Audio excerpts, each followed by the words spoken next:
Hello students, welcome to my YouTube channel study on. तो आज हम देखेंगे pair of linear equation in two variable का part 2, जिसके कॉन्सेप्ट्स हम पहले समझेंगे और फिर हम एक्सरसाइज 3.2 की तरफ चलेंगे। तो स्टार्ट करते हैं।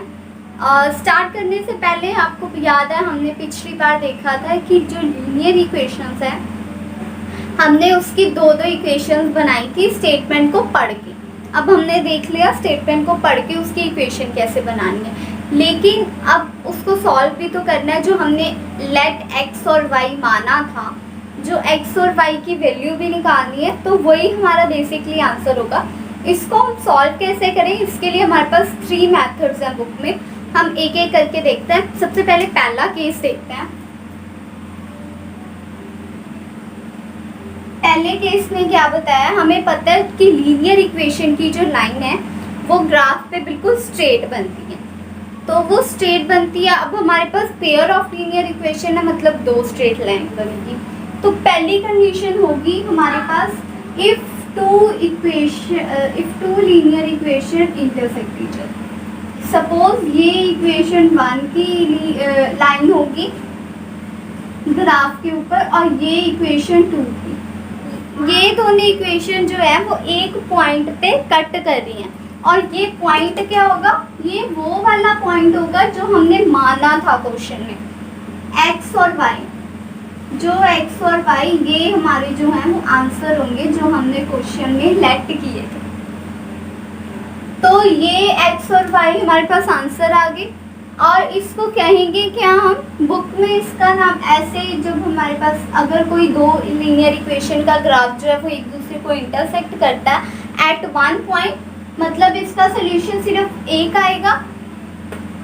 एक्स और वाई की वैल्यू एक ही सोल्यूशन आएगा, एक ही पॉइंट हमें यहाँ पे शो कर रहा है, तो क्या लिख देंगे हम, वन सोल्यूशन। और बुक में इसका नाम है क्या है, कंसिस्टेंट। अभी हमें पता लग गया कि अगर दो लीनियर इक्वेशंस की लाइन ग्राफ पे एक पॉइंट पे इंटरसेक्ट करती है, तो ये पॉइंट हमारा आंसर होगा जो हमने लेट किया था पहले एक्स और वाई, उसकी वैल्यू होगी। और इसका जो सोल्यूशन है वो 1 ही होगा। देन हमारे पास, अब हम केस 2 की तरफ बढ़ते हैं। दूसरा केस क्या हो सकता है, दो जो पेयर ऑफ लीनियर इक्वेशन है, हो सकता है ये पहली इक्वेशन है और ये दूसरी इक्वेशन, ये एक दूसरे को इंटरसेक्ट ही ना करें, ऐसा भी हो सकता है, दोनों पैरेलली हों। तो ये क्या है, ये जो है हमारा केस नंबर 2 हो गया कि वो किसी पॉइंट पे इंटरसेक्ट ही ना करें और पैरेलली हो। तो अगर दो इक्वेशन का जो ग्राफ है वो ऐसे आता है, मतलब नो सोल्यूशन, इसका कोई सोल्यूशन नहीं होगा। अब इसको कहेंगे बुक में इनकंसिस्टेंट।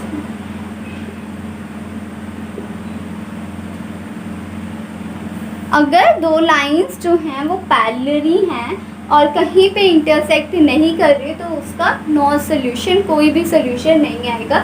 ये क्या होगी, इनकंसिस्टेंट। तो तीसरा केस क्या होगा हमारे पास, तीसरा केस हो सकता है या तो वो एक ही, ये फर्स्ट इक्वेशन है, ये फर्स्ट इक्वेशन है, इसी के ऊपर दूसरी इक्वेशन की लाइन भी आती है, यही हमारी सेकंड इक्वेशन है।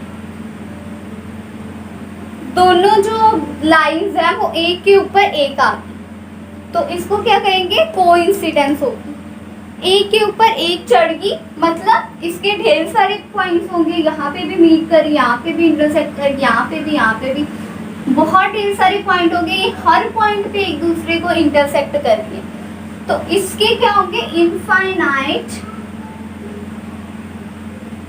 सॉल्यूशन। इसके इनफाइनाइट सॉल्यूशन होंगे क्योंकि ये ढेर सारे पॉइंट्स पे एक दूसरे को इंटरसेक्ट कर रही हैं, तो मतलब एक के ऊपर एक चढ़ रही है। और इसको बुक में कहा गया है डिपेंडेंट। अब ये हमें पता चल गया ये 3 केस कैसे होंगे। अगर एक दूसरे को कट करेंगी तो 1 सोल्यूशन आएगा, मींस कंसिस्टेंट होंगी। अगर पैरेलली होंगी तो नो सोल्यूशन, इनकंसिस्टेंट। और अगर एक दूसरे के ऊपर चढ़ गई मतलब इंटरसेक्ट हर पॉइंट पे करे जा रहे हैं तो इनफाइनाइट मैनी सोल्यूशन। और डिपेंडेंट कहते हैं, बुक बेस को डिपेंडेंट, इनकंसिस्टेंट और कंसिस्टेंट नाम दिया गया।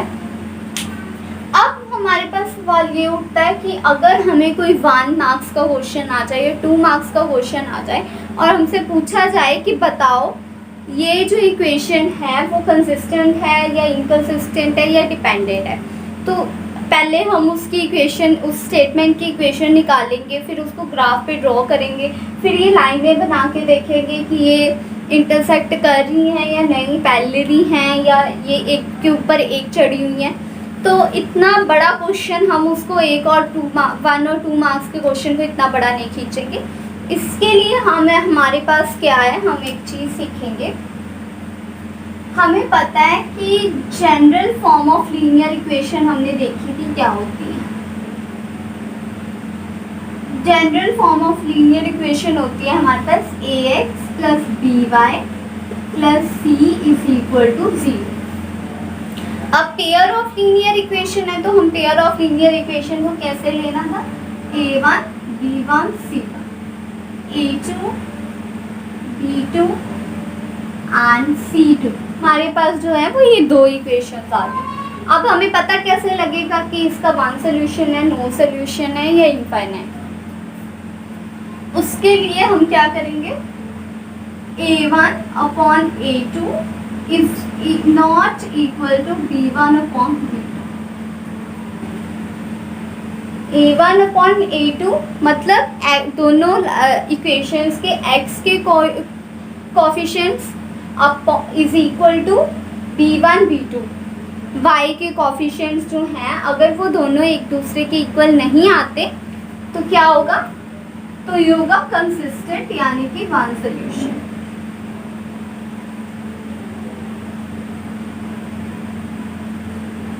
हम एग्जाम्पल देख लेते हैं।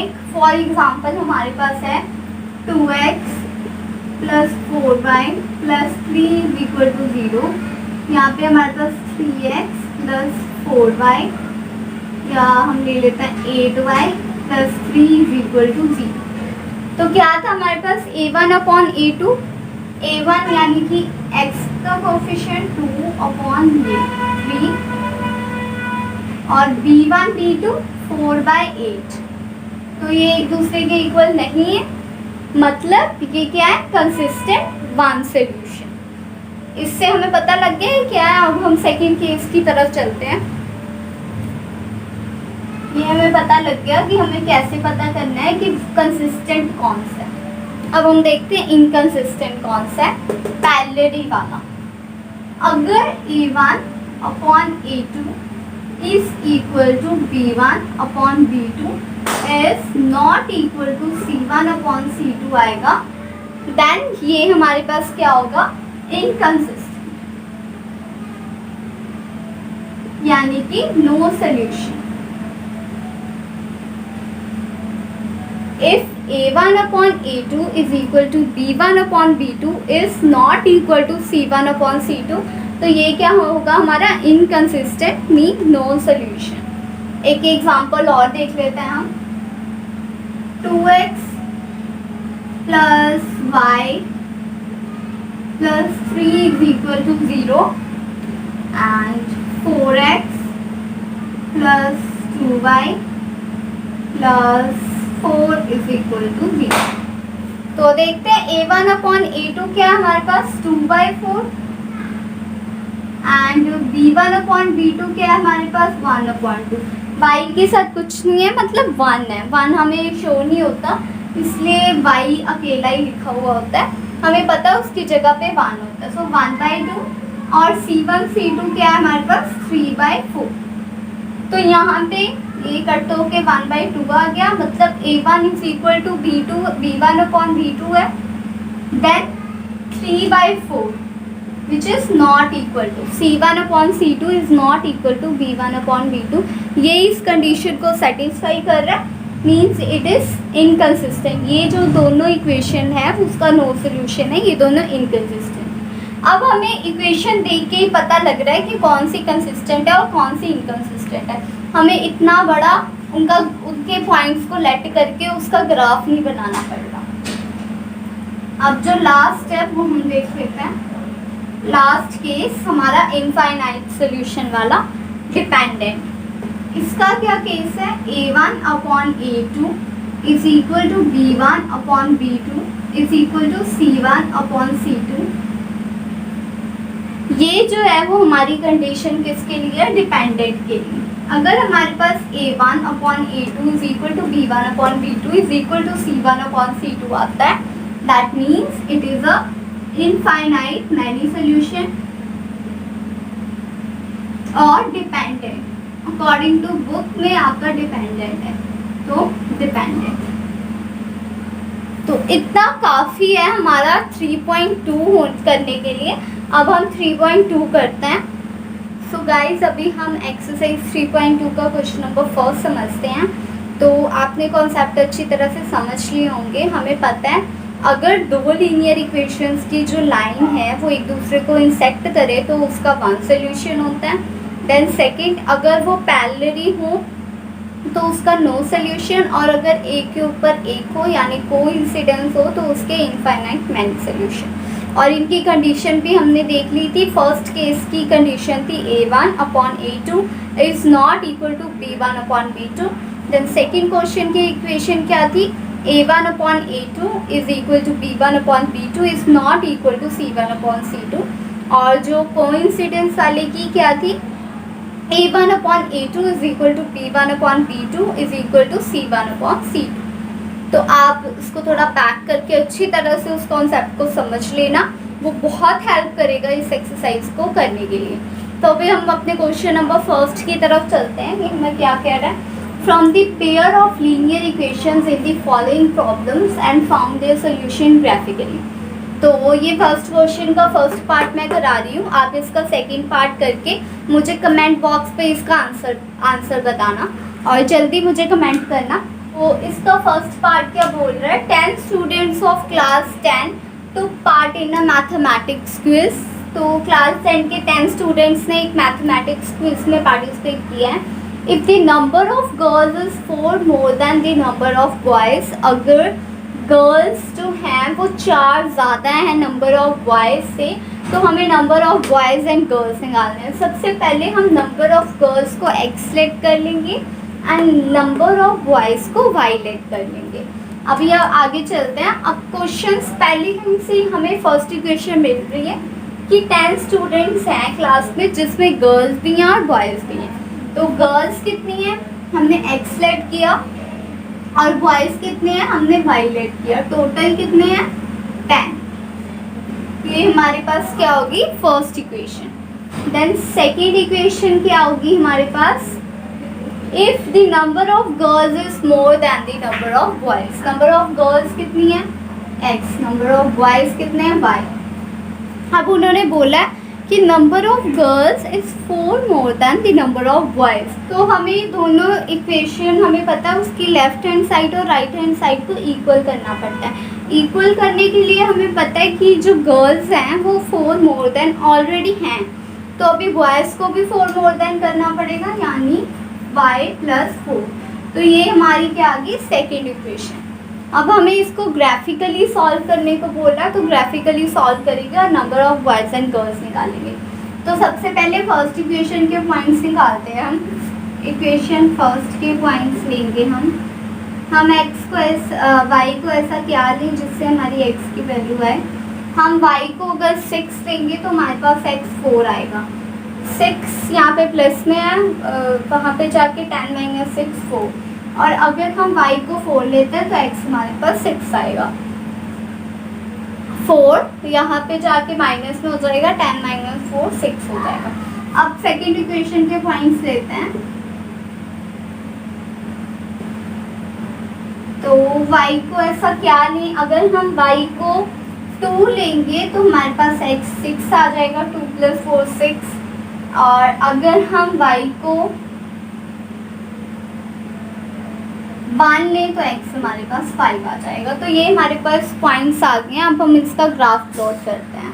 पहला पॉइंट है हमारे पास 4, 6। फर्स्ट इक्वेशन का जो पॉइंट है वो है हमारे पास 4, 6। तो x की लाइन पे हम 4 आगे जाएंगे यानी कि यहाँ, और y की लाइन पे हम 6 ऊपर जाएंगे यानी कि यहाँ। तो हमारा पॉइंट कुछ यहाँ पे आ रहा है 6 और 4 एंड 6। तो 4 और 6 हमारे पास ये एक पॉइंट आ गया। देन हम अभी हम सेकेंड इक्वेशन करते हैं। तो उसमें क्या है, हम x की तरफ 6 आगे बढ़ेंगे और y की तरफ 4 ऊपर यानी कि यहाँ पे 6 और 4। तो ये होगी हमारी फर्स्ट लाइन, ये हमारी फर्स्ट इक्वेशन की लाइन होगी। और सेकेंड इक्वेशन की लाइन बनाते हैं अभी। 6 और 2, 6 आगे x की लाइन पे और 2 आगे y की, 6। देन सेकेंड 5 1, 5 आगे x की लाइन पे और 1 आगे यहाँ, तो 5 1।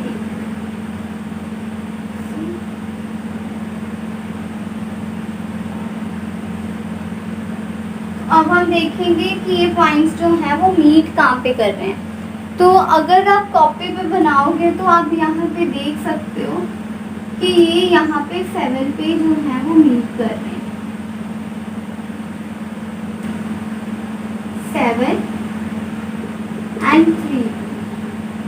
तो ये 7,3 पे जो है वो ये पॉइंट जो है वो मीट कर रहा है। अभी हमें पता लग गया, मतलब 7 हमने किस x को क्या लेट किया था, number of girls. Number of girls हमारे पास क्या आएंगे 7 एंड y को क्या लेट किया था, नंबर ऑफ बॉयज को क्या लेट किया था y। तो हमारे पास y क्या आगे 3। अब हम इस कंडीशन को चेक भी कर सकते हैं ये 2 से। तो x की वैल्यू थी 7, 7 + 3 = 10, और जो गर्ल्स हैं वो 4 मोर देन है बॉयज से, 3 + 4 7। तो ये हमारे पास फर्स्ट क्वेश्चन का फर्स्ट पार्ट हो गया। फर्स्ट क्वेश्चन का सेकंड पार्ट आप करोगे। अभी हम सेकंड क्वेश्चन की तरफ चलते हैं। वो क्या कह रहे हैं हमें, on comparing the ratios A1/A2, B1/B2 and C1/C2 कि A1/A2, B1/B2 एंड C1/C2 को कंपेयर करके हमें बताना है कि ये दोनों लीनियर इक्वेशन के जो पॉइंट्स हैं वो एक दूसरे को इंटरसेक्ट कर रहे हैं, या ये दोनों लीनियर इक्वेशंस पैरेलल हैं, या कोइंसिडेंट है। तो अभी मैंने वीडियो की स्टार्टिंग में जो कॉन्सेप्ट बताया था वो यहाँ पे अभी यूज़ होगा, आप उसको अच्छी तरह से समझ लेना। तो अभी हम इसको सॉल्व करते हैं। पहले हम देख लेते हैं A1/A2 है क्या। A1/A2 इसमें क्या है हमारे पास,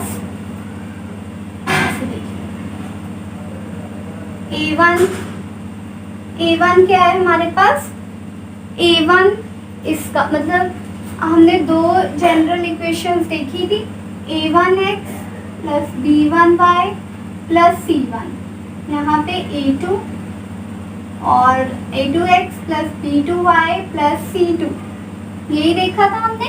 तो मतलब x का कोफिशिएंट A1 मतलब 5/A2, यही बोला है ना। A1/A2 और B1/B2 और C1/C2 को करना हमने कंपेयर, तो A1/A2 निकाल लेंगे। A1 आ गया अपॉन A2 क्या होगा, सेकेंड इक्वेशन का x का कोफिशिएंट जो कि है 7, 5/7, और दूसरा क्या है B1/B2।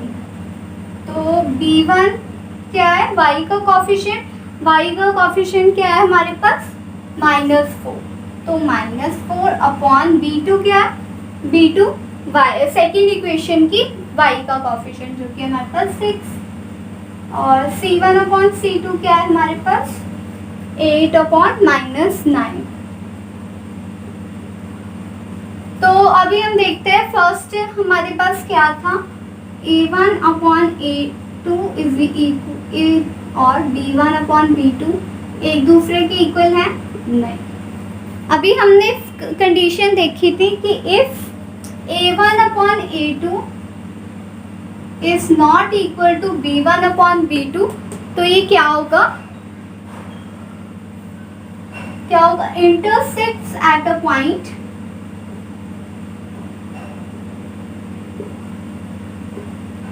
और one solution,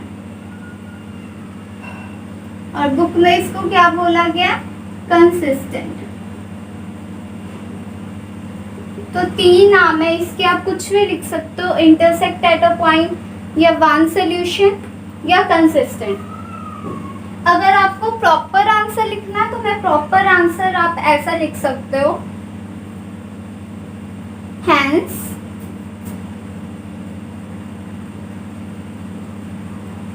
the lines representing. Okay, तो ये हमारे पास, हम ऐसे आंसर को अच्छी तरह से लिख सकते हैं पेपर में। तो इस इक्वेशन का सेकंड पार्ट आप खुद करना, हम थर्ड पार्ट करते हैं। तो थर्ड पार्ट में हम सबसे पहले हमने a1/a2 निकालेंगे, x का कोफिशिएंट जो कि क्या है हमारे पास 6/2, और b1/b2 का कोफिशिएंट, b1/b2 क्या, y का कोफिशिएंट -3/-1, माइनस से माइनस कैंसिल, c1/c2 क्या है हमारे पास 10/9। सो अभी हम देखेंगे इनका आपस में कंपेयर करके, इनको ऑन कंपेयरिंग आप ऐसे लिखिए, कौन सी कंडीशन को सेटिस्फाई कर रहा है, पैरेलल और नो सॉल्यूशन। हमें पता है कि ऐसी ये कंडीशन पैरेलल के लिए होती है, इसको हम नो सॉल्यूशन भी कह देते हैं, और क्या कह देते हैं, इनकंसिस्टेंट।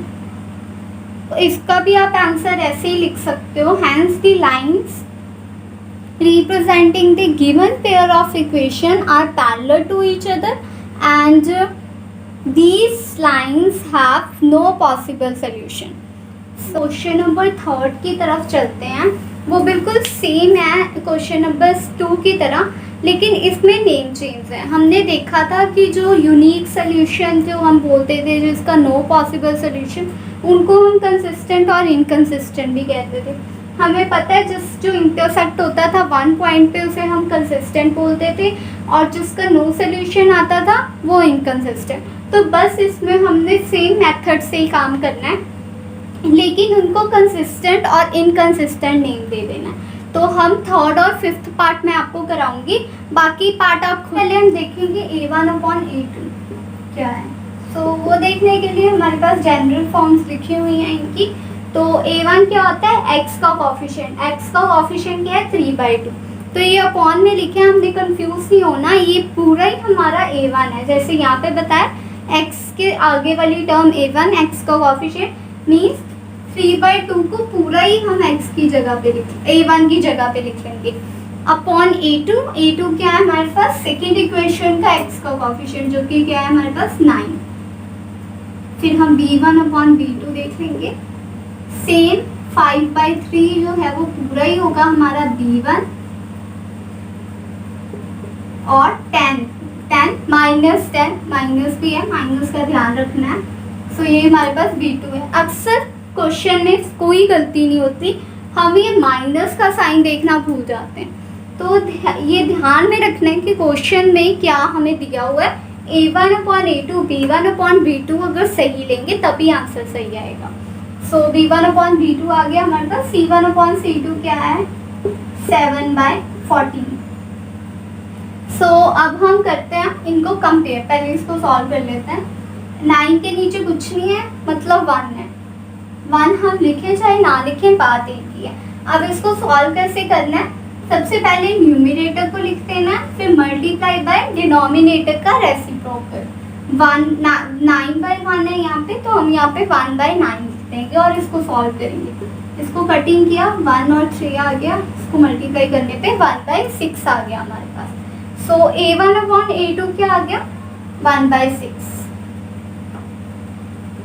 तो सेम उसी तरह हम b1/b2 को सॉल्व करते हैं, जो सबसे पहले हम 5/3 लिख देंगे, फिर ये हमारे पास -10/1 है डिनोमिनेटर, हम उसको रेसिप्रोकल करके लिख देंगे 1/-10। सो इसकी कटिंग करेंगे, ये -2 आ जाएगा, सो 1/-6। b1/b2 क्या आ गया हमारे पास 1/-6।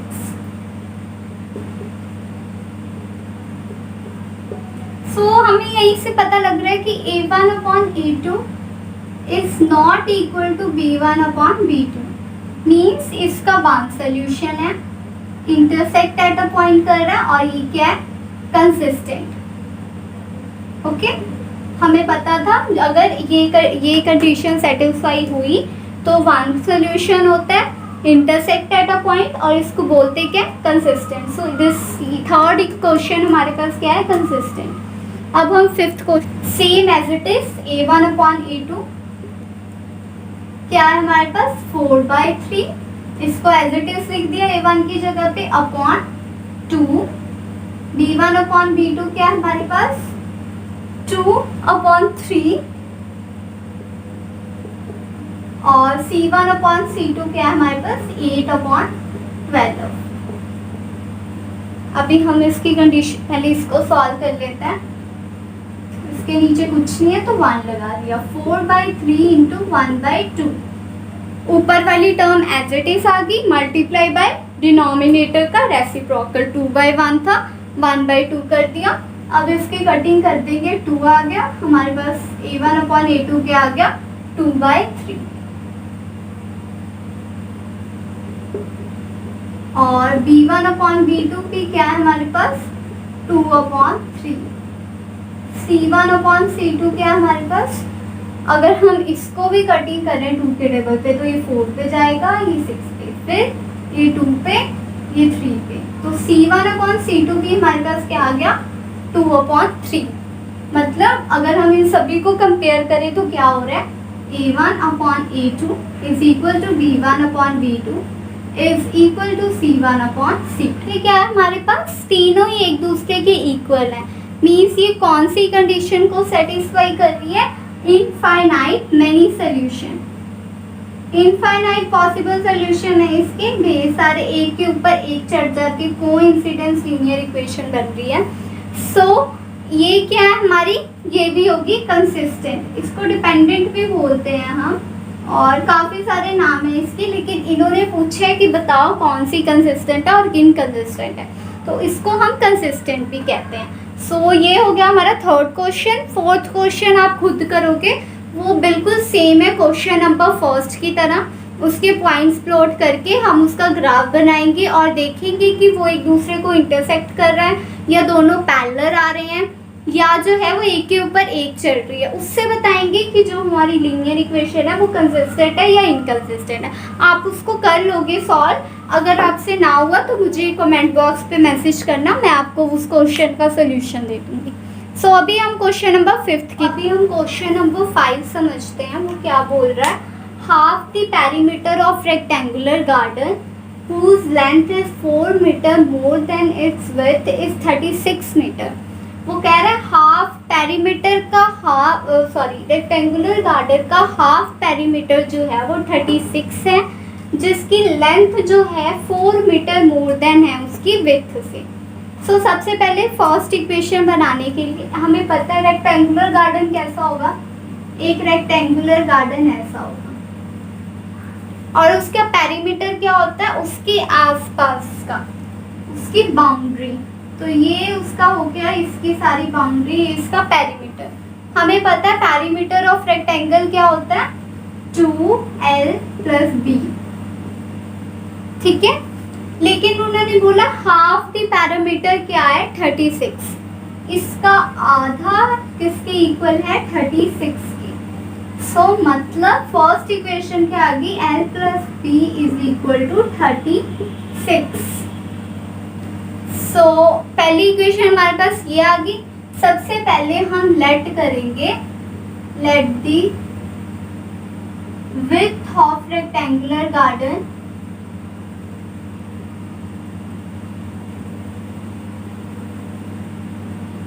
क्या ले लेंगे हम, इसकी विड्थ को x and let the length of rectangular garden क्या आ जाएगा हमारे पास y। So according to first equation क्या आएगी अकॉर्डिंग टू दिस क्वेश्चन, हमारे पास उन्होंने बोला half of the parameter of rectangular garden is 36। हमने देख लिया, मीन्स x हमारे पास उसकी एल क्या है हमारे पास y लेंथ प्लस ब्रेथ क्या उसकी x, जो कि किसके इक्वल आई 36 की। फर्स्ट इक्वेशन होगी हमारे पास x + y = 36। हमें पता लग गया वो कैसे ही पेरीमीटर ऑफ रेक्टेंगल होता है 2l प्लस बी, लेकिन उन्होंने बोला हाफ ऑफ द पेरीमीटर, सो हमने उसका हाफ कर दिया जो क्या आ गया हमारे पास l प्लस बी, और l प्लस बी को हमने क्या लेट किया था x और y, so x plus Y is equal to 36 हमारी जो है वो फर्स्ट इक्वेशन बनेगी। अब हम सेकेंड इक्वेशन क्या बोला है, उसने बोला है whose length is 4 metre more than its width, तो विथ किसके इक्वल है, x के, और y हमारी लेंथ है।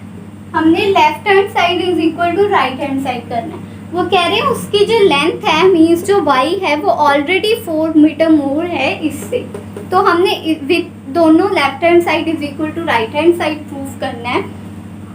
इसलिए हम क्या करेंगे, इसलिए हम विथ पे भी 4 बढ़ा देंगे।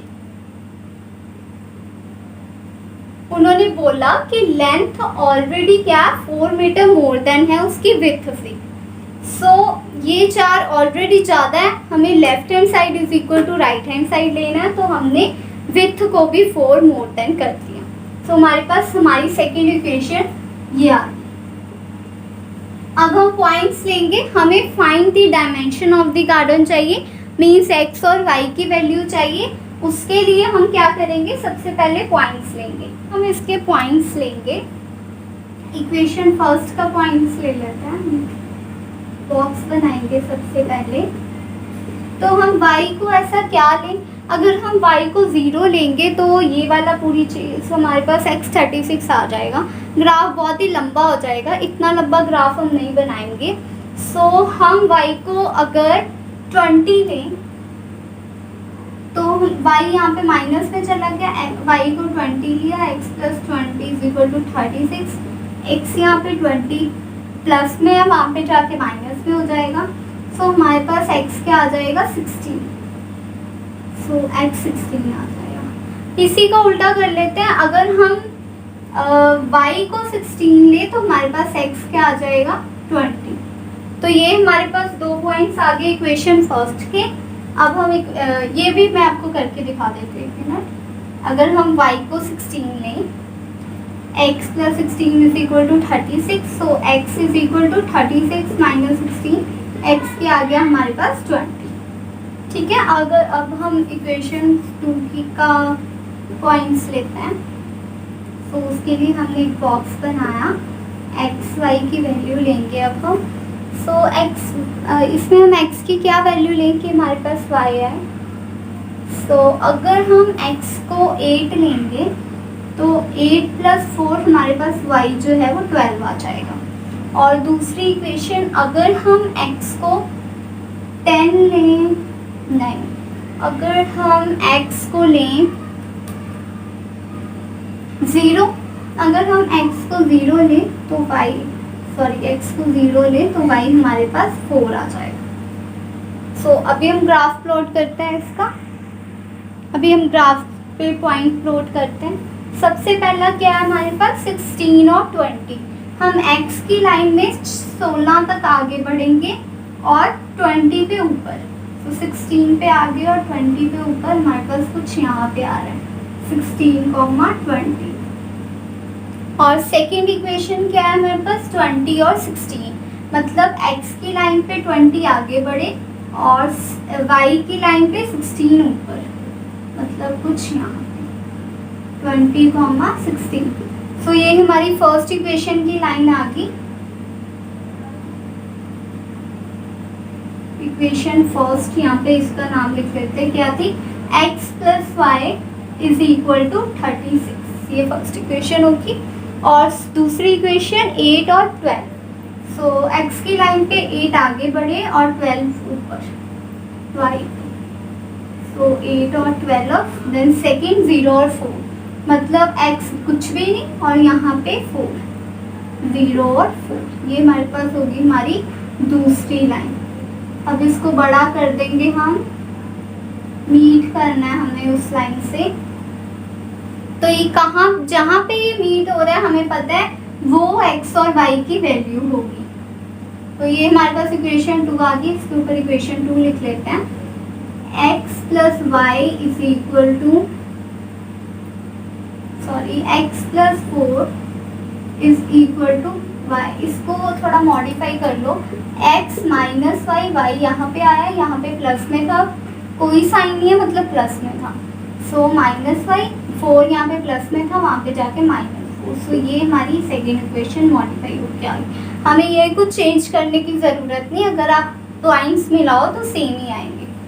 तो मैंने इक्वेशन को थोड़ा अच्छी तरह लिखने के लिए ऐसे कर दिया, सो ये हमारी आ गई इक्वेशन सेकेंड। अब ये जहाँ पे मीट होगा वो हमारा एक्स और वाई की वैल्यू होगी आंसर। सो ये हमारा सेम 16 और 20 पे मीट हो रहा है, आप देख सकते हो ये 20 के सामने है और यहाँ पे 16 पे आ रहा है।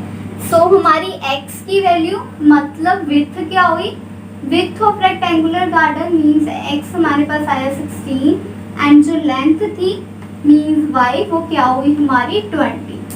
सो ये आ गया हमारा आंसर। हमारे पास क्वेश्चन नंबर 6 है, ये क्या कह रहा है हमें, the given the linear equation एक दी हुई है हमें, वो कह रहा है दूसरी लीनियर इक्वेशन बनाओ इन्हीं दो वेरिएबल से x और y से, लेकिन फर्स्ट पार्ट में वो क्या होना चाहिए, ये वाली इक्वेशन और जो दूसरी इक्वेशन हम बनाएंगे वो दोनों एक इंटरसेक्ट करनी चाहिए, वो दोनों लाइन ग्राफ के ऊपर इंटरसेक्ट करनी चाहिए, और दूसरी पैरेलल लाइन। तो कह रहे हैं दूसरी इक्वेशन बनाओ कि वो एक दूसरे के पैरेलल हो, और तीसरी कोइंसिडेंट। तो ये हम कैसे करेंगे, ऐसा तो नहीं हम ग्राफ के ऊपर लाइनें बनाते जाएंगे और फिर पॉइंट्स देखेंगे, ऐसा नहीं करना हमने, हमारा क्वेश्चन बहुत लंबा चला जाएगा। सबसे इजी मेथड हमारे पास क्या है कि कंडीशन देखेंगे। हमें पता है इंटरसेक्टिंग लाइन कब होती है, जब हमारे पास कंडीशन क्या हो, a1 upon a2 is not equal to b1 upon b2। जब ये कंडीशन सेटिस्फाई हो तब जो है वो हमारी दोनों इक्वेशन इंटरसेक्ट करती हैं। सो इसके लिए दूसरी लाइन हम कुछ भी ले सकते हैं कि पहली इक्वेशन हमें गिवन क्या है, गिवन कौन सी इक्वेशन है हमें, 2x plus 3y minus 8 is equal to 0। तो हम ऐसी कोई इक्वेशन लेंगे जिसका a1 upon a2 b1 upon b2 के इक्वल ना आए। मीन्स हम अगर लेते हैं यहाँ पे 3x plus 2y is equal minus 7 is equal to 0, कुछ भी, ये हमने सपोज कर लिया। ये इक्वेशन हमने कैसे लेट की, क्योंकि जो a1 अपॉन a2 क्या बनेगा हमारे पास 2/3 और b1 अपॉन b2 क्या हमारे पास बनेगा 3/2, so which is not equal to. So ये दोनों एक दूसरे की इक्वल नहीं है, मतलब ये इक्वेशन हम ले सकते हैं। तो ये दोनों इक्वेशन क्या है, ये दूसरी इक्वेशन आ गई हमारे पास जिसकी जो लाइन है वो एक दूसरे को इंटरसेक्ट करती है। हम क्या लिखेंगे, the second line such that it is intersecting the given line can B 3x plus 2y minus 7, ये भी हो सकती है और भी कोई हो सकती है। तो ये एक दूसरे को इंटरसेक्ट करेंगी। अभी हम दूसरे पार्ट की तरफ चलते हैं, पैरेलल लाइंस। तो पैरेलल लाइंस की क्या कंडीशन थी, that a1 upon a2 and is equal to b1 upon b2 is not equal to c1 upon c2। तो ये जब जो सी इक्वेशन इस कंडीशन को सेटिस्फाई करेगी वो इक्वेशन हम ले सकते हैं। So this second line can B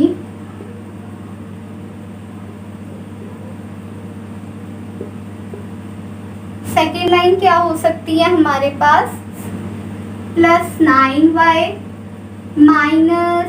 plus 2 is equal to 0। तो ये सेकेंड लाइन हो सकती है। हम चेक करते हैं कि ये ठीक है या नहीं। a1 अपॉन a2 क्या होगा हमारे पास, a1 है 2 और a2 क्या आ गया 6। b1 अपॉन b2 क्या होगा, a1 है हमारे पास 3 और b2 क्या है 9। c1 अपॉन c2 क्या होगा, c1 है हमारे पास -8 और c2 क्या है 2। सो अब हम देखते हैं कि ये आ रहा है या नहीं। तो a1 अपॉन a2 ये 1/3 हो गया, ये भी 1/3 हो गया। Means a1 upon a2 is equal to b1 upon b2 is not equal to c1 upon c2। सो ये कंडीशन को सेटिस्फाई कर रही है। ज़रूरी नहीं कि हम यही इक्वेशन लें या यही इक्वेशन लें, आप इसकी जगह कोई भी इक्वेशन ले सकते हो, बट वो इस कंडीशन को सेटिस्फाई करनी चाहिए।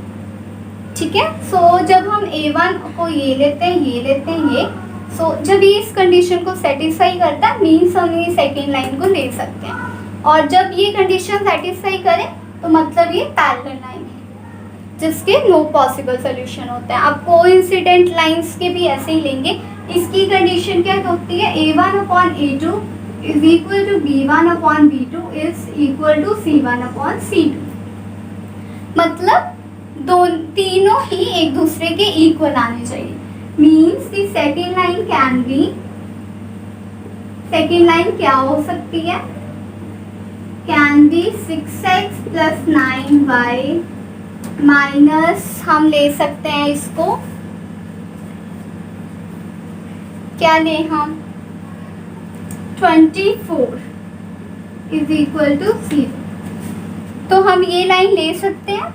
अब इसके बाद हम इसको चेक करते हैं कि ये सही है या नहीं।